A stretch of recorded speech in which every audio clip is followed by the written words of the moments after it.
friends, welcome back to our channel, and today in this video I'll be talking about a very important topic, that is 10 proven tips to study smarter, not harder. Okay, it's a very important. Whether you are studying for a bachelor degree, an MBA, or simply expanding your knowledge base, these tips will help you to get the most out of your study time. We uncover that it's not necessarily about working hard, but how to study smarter. So first of my tip is study in short chunks. What does that mean? See, it does mean like its meaning is that short study sessions will help you synapses in your brain process information much better than lots of information in a longer session. So just try to do that, like studying for a shorter duration, not for a very lengthy periods of time. Okay, try this setting about the 30 minutes before or after the work to dedicate your study. Avoid all the nighters, or start whatever the planning and reading early in the morning period, and will make your study schedule. Okay, secondly is a get in the zone. So create the ideal. First of all, you have to create the ideal study space and gather all the books and the material you need at the time. And this preparation time will also prepares your brain for study, also limits the distractions. And if you must have listened to the music, if you want to do that, like if you want to listen songs, there's some music, then just try to just choose some of the melodic music without the lyrics and the courses, like. So also one more thing is that you have to leave your phone alone and stay away from the social media and so many things. Okay, and one of the most important I have talked about here is your listening music. It's important that you don't have to prefer the lyrics one. Okay, just try to the like only the rhythms, not anything else. The third one is the sleep well and exercise. So you absorb the information better when you are alert, well fed and rested. And even better after you have exercised. It's important to ensure you have consumed the nutritionals, that are nutritions of food, and to get your brain powered up. So things like fish, nuts, berries and yogurt. And it also pays to attention or to stay hydrated and get up to move in between your 30-minute sessions. Okay.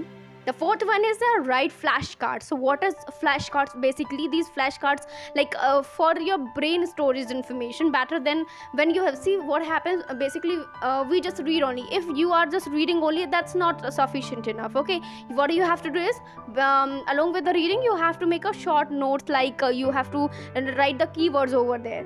That should be like highlighters, and start writing the essentials for your on your flashcards. And a good system which is used for this is the lateral system, and which utilizes the principle of the spaced repetition and increasing intervals. Okay, the fifth one is the connect the dots, means learning to make the connection when you are consuming the information pays dividends and while you study. Think of the various ways of the information you're reading, watching or listening to which it is connected, or whatever the facts are connected with this. And this, the way of the learning, is known as the contextual learning. So try to group the related information on one flashcard. What happens, see, if today I'm reading about women empowerment. Okay, so on the day of next 10 days, what happens, there comes a news about it, and some new information there comes. So what you have to do, if you want to update, then don't go through the end of the flashcard. You just make some of the margins on both the side of your paper, your flashcards, and just try to cover up that information therein, because it will help you a lot. But how will it has? It has like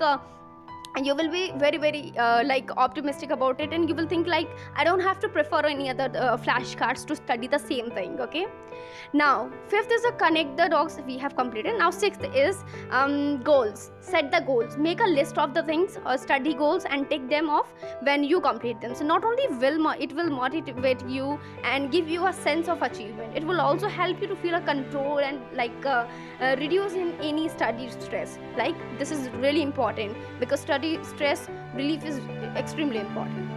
Seventh is your test yourself. See, practice tests are the good way to see where you are good at and where you might need to focus. So these are the great templates that you can find online, and to help with the structure. And if you come across something tricky in your language, in your readings, make a note of it, and remember to test yourself later for the challenges. Don't forget to re-examine yourself. Okay, it is the aim to teach. It means whenever you are just like a test have been shown, like the people study material to teach to others absorb the information more logically than those who are merely studying for themselves. A US study has been conducted this which shows that the students who engaged in the pioneer language scored significantly higher on a reading test than the students who had not.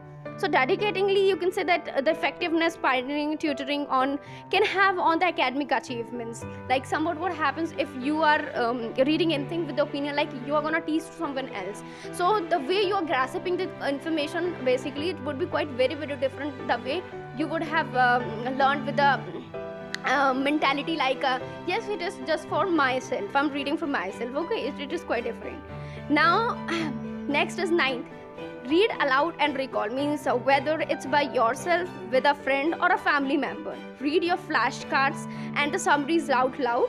And a handy trick to do is to close your eyes and try to recall that they say, and to help further cementing and your main points and arguments. Okay, so this is important. The 10th is the lost the screen. What does it mean? A psychology lecturer at the University of the Leicester in the that is in England has found that it's harder to remember what you have learned when reading from a screen rather than from a book or piece of paper. So to mix up with your study, try to to take out the printout, whatever the lecture notes or the online articles, and give those eyes a rest. This is important because what happens, we can mark over there whatever the information or you find it is important to write over there, right? So you can mark those information as an underline or something like that. Okay, so these were the 10 tips that that would be very beneficial for you all. So try to implement that because it's not that much hard to implement that, but it's important. Okay, so please, okay, thank you for watching the video.